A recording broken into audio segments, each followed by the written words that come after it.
우리 다시 한번 오늘 하나님의 읽도록 하겠습니다. 말라기서 2장 17절에서 3장 1절까지입니다. 다 같이 읽겠습니다. 시작. 너희는 말로 나를 괴롭혔다. 그런데도 너희는 우리가 어떻게 주님을 괴롭게 해드렸습니까? 하고 묻는다. 너희는 주님께서는 악한 일을 하는 사람도 모두 좋게 보신다. 주님께서 오히려 그런 사람들을 더 사랑하신다 하고 말하고, 또 공의롭게 재판하시는 하나님이 어디에 계시는가 하고 말한다. 내가 나의 특사를 보내겠다. 그가 나의 갈 길을 닦을 것이다. 너희가 오랫동안 기다린 주가 문득 자기의 궁궐에 이를 것이다. 너희가 오랫동안 기다린 그 언약의 특사가 이를 것이다. 나 만군의 주가 말한다. 아멘. 제가 얼마 전에 신부가 된 복서라는 영화를 봤어요. 멜 깁슨이 주연한 영화인데요. 신랑 신부 할 때 그 신부가 아니라 캐톨릭 사제 신부를 가리키는 겁니다. 그 영화는 실제 있었던 일을 영화로 만든 작품인데요. 미국의 몬타나주에 그 미들급 랭킹 2위였어요. 두 번째. 그런데 그의 전적은 15승 2패. 그러니까 전적으로만 보면 그렇게 나쁘지 않은 복싱 선수 같은데, 그러나 그를 눈여겨보는 코치도 아무도 없었고, 또 프로건투라고 하는 것은 돈을 대주는 스폰서가 있어야 되는데 스폰서도 아무도 안 나타나는 거예요. 그래서 할 수 없이 나는 이 길로 갔다가는 안 되겠다 하고 자기 꿈을 접고 은퇴를 선언하고, 그 다음에 뭐가 되기를 원하느냐면 LA 헐리우드에 찾아가서 유명한 배우가 되고 싶어 하는 거예요. 그래서 LA에 갔는데 당장에 한 달 동안 있을 그 셋집도 얻을 수가 없어요. 그래서 겨우 일주일분을 이제 지불하고 직장을 구하는데, 어느 직장을 구할까 고민하다가 아무리 유명 인사나 유명한 배우라도 그 시장에 가서 먹을 것은 아마 사야 되지 않겠나 해서 이 친구가 그 마켓에 정육 코너에 그 취직을 합니다. 그런데 아무리 기다려도 유명한 배우는 고사하고 영화계에 있거나 아는 사람도 접촉할 수가 없는 거예요. 그러던 중에 해성과 같이 자기 눈에 들어오는 한 예쁜 아가씨가 있었습니다. 그런데 이 아가씨는 아주 그 전도를 열심히 하고 다니는 아가씨였어요. 그래서 이 아가씨 뒤를 졸졸졸 따라갔는데 이 아가씨가 다니는 성당에 이제 가게 된 거예요. 그래서 아가씨를 좋아하기 때문에 어쩔 수 없이 세례도 받고, 또 그 구애 끝에 결국은 이제 자기 아가씨의 부모님도 만나게 되고 이제 결혼을 앞두게 됐어요. 그런데 갑자기 이 청년이 교통사고를 당해서 죽을 뻔한 그 상황에 떨어졌다가 기적적으로 다시 회복합니다. 그리고 나서 자기의 결혼할 그 아가씨를 부르더니, 이제 내가 드디어 마음에 큰 결정을 하게 됐다. 내가 캐톨릭의 신부가 돼야 되겠다.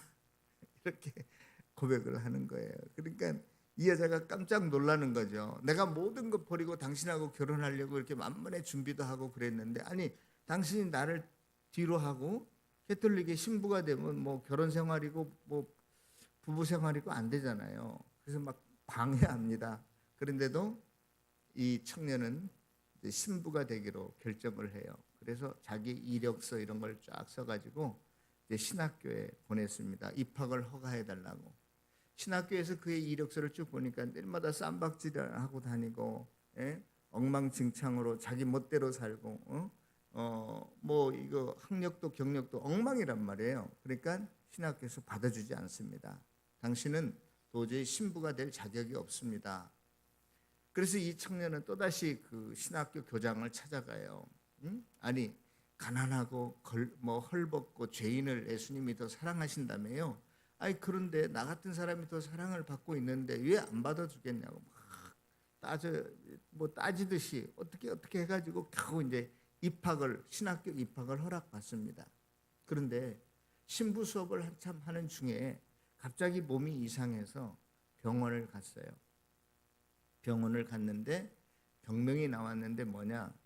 여러분들 루게릭병이라고 다 아시잖아요. 스티븐 호킹 박사가 그 걸렸던 근육이 점점 경직되어서 나중에 손발만 움직이지 못하는 게 아니라 눈꺼풀도 자기가 스스로 감을 수가 없고 음식물을 삼킬 수도 없는 그러한 병이잖아요.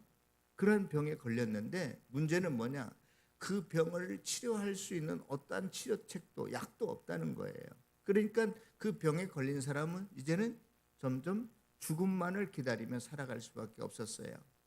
자, 그래서 이 청년은 교회에 가서 성당에 가서 울부짖습니다. 아니 하나님, 왜 하필이면 납니까?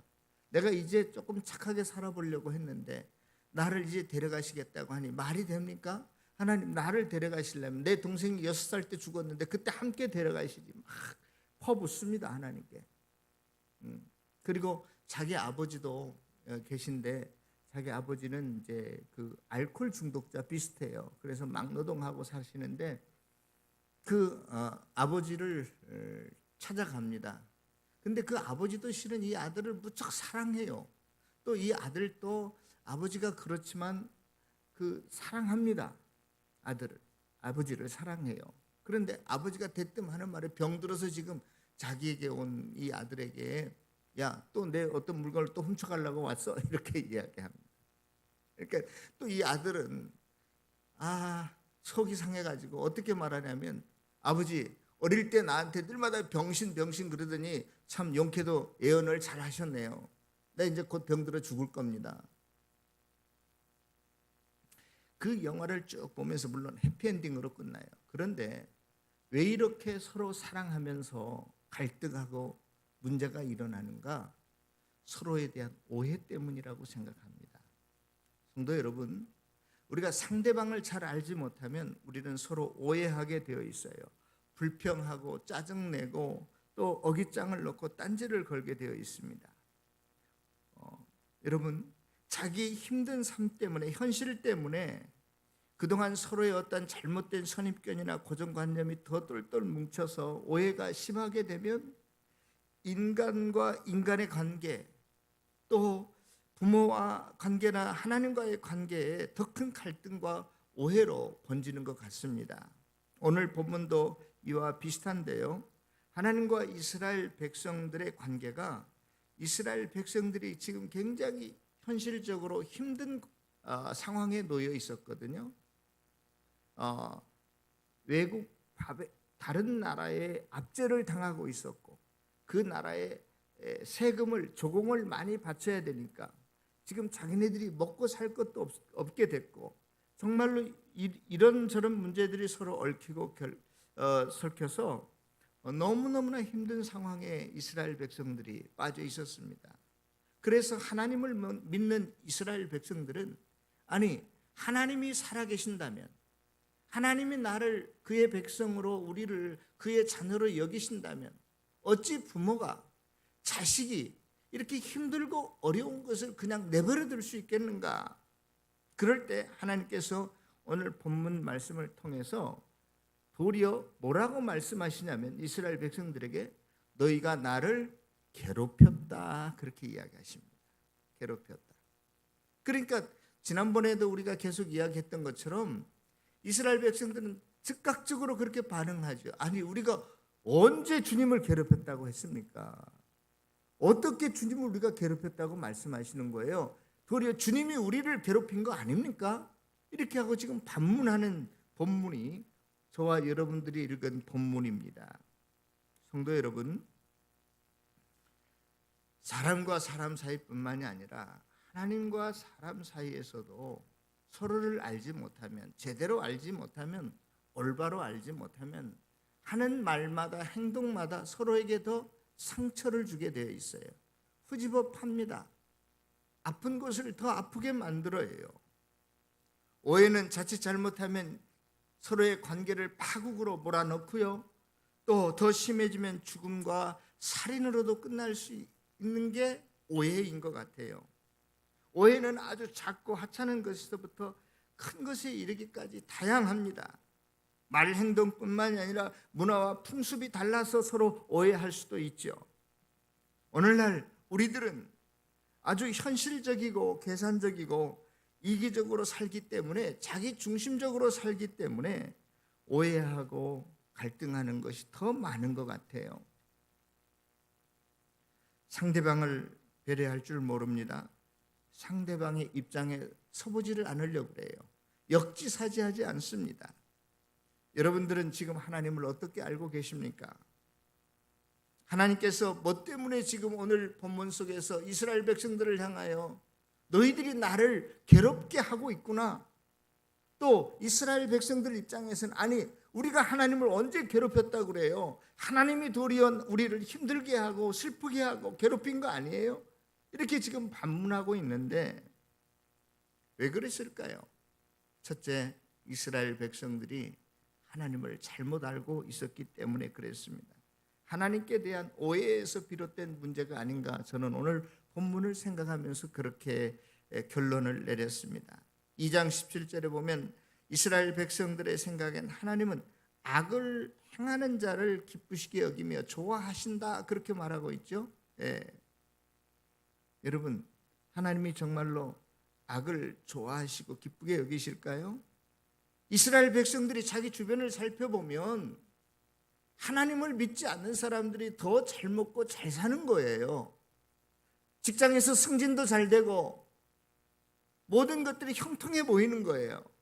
그런데 우리는 하나님을 믿는다고 주일날 아침부터 늦잠도 못 자고 일찍 나와가지고 어디 놀러도 못 가고 이렇게 나름 하나님을 정성스럽게 섬긴다고 하고 있는데도 하나님을 모르고 배척하는 사람들에 비하면 우리의 삶은 훨씬 형편이 없으니까, 이런 걸 보면 아니 하나님, 저 나쁜 악을 행하는 사람들은 도리어 승승장구 잘 되는데 왜 나는 이렇게 힘들고 어렵습니까? 하나님은 도리어 악을 좋아하는 분이 아니십니까? 이렇게 이제 반문하게 되는 거죠. 이 사회 구조를 살펴봐도 그렇습니다. 힘없는 자, 약한 자, 선한 자는 도리어 더 힘들고 어려워지고 불의에 앞장서고 다른 사람을 착취하고 압제하는 사람 더 잘 되는 것 같아. 정말로 신이 계시다면, 하나님이 계시다면 저들을 먼저 심판하셔야 되는데 왜 그대로 놓아두고 계십니까? 정말로 하나님이 온 우주의 하나님입니까? 모든 인간을 지금도 살피고 계시는 하나님이십니까? 우리는 이러한 반문을 자주 하게 되죠. 그래서 그들이, 이스라엘 백성들이 하나님을 향해서 뭐라고 말하냐면 하나님은 정의의 하나님이 아니시다라고 결론을 내려요. 여러분, 이 정의라고 하는 말은 히브리어로 미시파트라고 하는데, 하나님께서 아브라함이 믿음에 그를 의로 여기셨다, 그 의가 미시파트예요. 하나님의 기준에 꼭 부합한다, 맞는다, 그런 뜻입니다. 올바른 그런 뜻도 있지만, 그런데 이 정의는 그러한 그 뜻만이 아니라 어떠한 의미도 있냐면 심판이라는 의미도 갖고 있어요. 심판, 재판이라는 의미도 갖고 있어요. 여러분들이 잘 아시는 시편 그 1편에 보면 악인이 무엇을 견디지 못하며 심판을 견디지 못하며, 그 심판이 미시파트라는 단어예요. 똑같아요. 하나님은 정의가 없는 하나님 같다 할 때 그 정의하고 미시파트라는 단어가 심판, 악인이 뭘 견디지 못한다고요? 심판, 미시파트를 견디지 못한다, 그런 거예요. 그래서 여기서 정의라고 하는 것은 올바른 뜻도 있지만, 하나님 왜 지금 우리는 고사하고 놔두시고 그냥 놔두시고 저 교회 밖에 있는 사람들, 불의를 행하는 사람들, 악행자들, 특별히 하나님을 부인하고 하나님을 믿지 않고 야 하나님을 믿으려면 내 주먹을 믿으라, 이러한 사람들을 왜 징계하지 않고 왜 벌하시지 않고 계십니까? 그런 거예요. 왜 심판하지 않습니까? 그런 거예요. 저와 여러분들의 생각은 어떤가요? 예? 다릅니까? 여러분, 모든 종교, 어떤 민족이든지 간에 기본적인 양심법이 있는데 그것은 뭐냐면 권선징악이에요. 선한 것은 장려하고 상을 주고 악한 것, 더러운 것, 나쁜 것은 징벌하고 심판하는 것입니다. 그런데 하나님이 그러한 분이라고 생각이 드는데 기본이에요, 기본. 그런데 왜 악한 자를 놓아두자는 것이죠, 그대로. 왜 심판하시지 않느냐는 것입니다. 이스라엘 백성들이 생각하기에는 도저히 하나님이 안 계시거나 하나님은 정의의 하나님, 올바른 하나님이 아니시거나 심판하지 않는 하나님으로 생각할 수밖에 없었어요. 끝을 내는 분이 아니에요. 그냥 악행을 저지르는 사람들 계속 악행을 저지르도록 영원토록 더 잘되고 잘 먹고 잘 살게 내버려 두시는 것 같아요. 그때 하나님께서 답변을 이렇게 하십니다. 여러분들이 가지고 있는 성경책 말라기서 3장 1절을 우리가 다 같이 한번 읽어보겠습니다. 정의의 하나님이 어디 계시냐 하고 하나님을 향해서 불평하고 짜증을 내고 원망을 내는 이스라엘 백성들에게 하나님께서 뭐라고 말씀하시는지 3장 1절, 여러분들이 성경책 3장 1절을 다 같이 읽겠습니다. 시작. 만군의 여호와가 이르노라. 보라, 내가 내 사자를 보내리니 그가 내 앞에서 길을 준비할 것이요 또 너희가 구하는 바 주가 갑자기 그의 성전에 임하시리니 곧 사모하는 바 언약의 사자가 임하실 것이라. 거기에 보면 3장 1절 초반에 보라, 내가 내 사자를 보내겠다. 이 사자는 동물의 왕 그 사자가 아니라 영어로 말하면 메신저, 심부름꾼이라는 의미예요. 하나님께서 내 사자를 너희에게 보내겠다. 그 다음에 1장 맨 마지막에 언약의 사자가 임할 거다. 여기도 라이온이 아니라 뭐예요? 심부름꾼. 그런데 앞에 나오는 사자와 뒤에 나오는 사자가 다른 존재입니다. 다른 인물이에요. 그러면 앞에 나오는 사자는 누구나 신학자들이 분분하지만 저는 세례 요한이라고 생각합니다. 왜냐하면 말라기서 뒤에 4장 5절에 보면 여호와의 크고 두려운 날, 항상 심판의 날을 관용적으로 표현할 때 구약 성경에는 크고 두려운 날이라고 그렇게 표현하거든요. 그 크고 두려운 날이 이르기 전에 내가 선지자 엘리야를 너희에게 보내리니, 엘리야는 이미 과거에 죽었던 사람인데 엘리야를 다시 보내겠대요. 그런데 거기에 누가복음 이렇게 가면 신약 성경으로 보면 특별히 마태복음 11장에 보면 예수님께서 세례 요한을 가리켜서 오리라 한 엘리야가 바로 이 사람 세례 요한이다 그렇게 말하고 있어요. 세례 요한이다. 그리고 세례 요한이 이 땅에 와서 그가 말합니다. 광야에 애치는 자리가 있어 이르되 너희는 주의 길을 예비하라. 그가 오신 길을 곧게 하리라. 그래서 예수 그리스도가 이 땅에 오실 것을 미리 예언하고 준비한 선지자예요. 그리고 주님께서 언약의 선지자를 보내겠다. 그것은 예수 그리스도를 의미합니다. 예수 그리스도가 마지막 날 이제 저와 여러분들 가운데 오실 겁니다. 그래서 누가복음 22장 20절에 보면 주님께서 성찬 그 유월절을 하실 때 성찬을 하실 때 이 자는 내 피로 세운 새 언약이니, 언약의 사자라는 것을 우리들에게 말씀하고 있고요. 히브리서 9장 15절에 그는 새 언약의 중보자이시다 분명히 말하고 있습니다. 성도 여러분, 옛 언약은 우리가 잘 아는 것처럼 구약의 율법을 의미하는데 너희들이 거짓말하지 말라, 도둑질하지 말라, 이웃을 탐내지 말라, 이러한 모든 율법 행위들을 다 지켜서 의롭게 되는 것이라고 한다면 도저히 어떠한 인류의 한 인간도 한 사람도 율법을 완전히 지킬 수 없기 때문에 이 옛 언약 가지고는 도저히 안 되겠다. 그래서 예수님께서 오셔서 새 언약의 중보자가 되셨다. 이 말은 구약에 있는 모든 언약을 다 완결하시고 완성하시고 이제는 예수 그리스도를 통해서 우리가 깨끗한 거룩한 백성이 된다는 것을 의미하고 있어요. 그래서 오늘날 저와 여러분들이 이 세상을 살아갈 때 이 새 언약인 우리의 구원자이신 예수 그리스도를 영접하지 아니하면 저는 이미 심판에 떨어진 자이고, 그러나 예수님을 영접한 자들에게는, 믿는 자들에게는 하나님의 자녀가 되는 권세를 주시겠다고 성경은 분명히 약속하고 있습니다. 그래서 오늘날의 심판은 무엇이냐? 이 땅에 예수 그리스도가 우리의 구원자로 구속자로 오셨는데 그 예수님을 마음에 받아들이지 않는 사람은 이미 심판을 받은 거예요.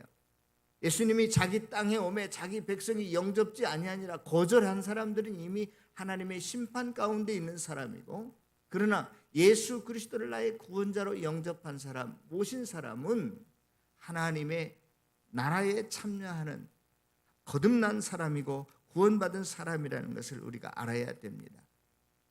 저와 여러분들이 이 믿음 가지고 남은 생애를 살아갈 수 있기를 바랍니다. 세상 사람들은 예수 그리스도가 보이지 않습니다.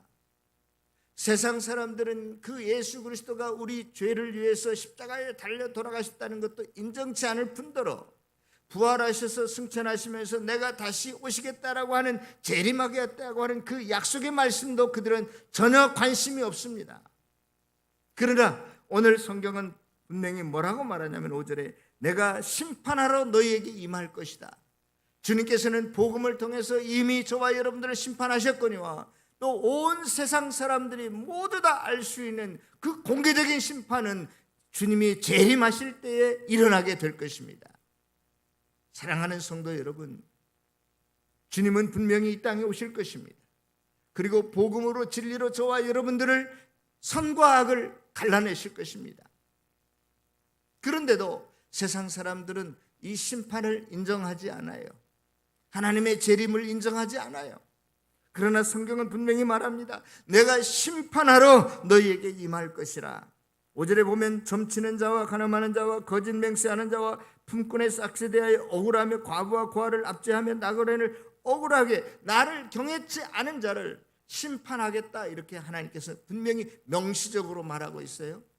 7가지의 죄가 나옵니다. 그러나 저와 여러분들이 잘 아는 것처럼 이 7이라는 숫자는 완전수를 의미하는데 꼭 여기에 기록된 7가지의 죄만 지은 사람을 하나님께서 심판하시겠다는 것이 아니라 하나님의 말씀대로 살지 않는, 하나님을 영접하지 않는 모든 자를 하나님께서 심판하시겠다는 선언이십니다.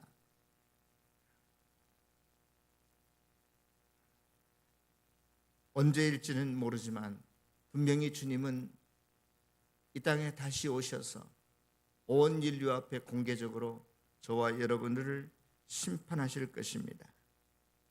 그리고 심판의 날짜에 언제인지 우리가 분명히 모르지만 분명히 그날은 아무도 예기치 않는 날에 도적같이 주님께서 임하시겠다고 말씀하고 있습니다.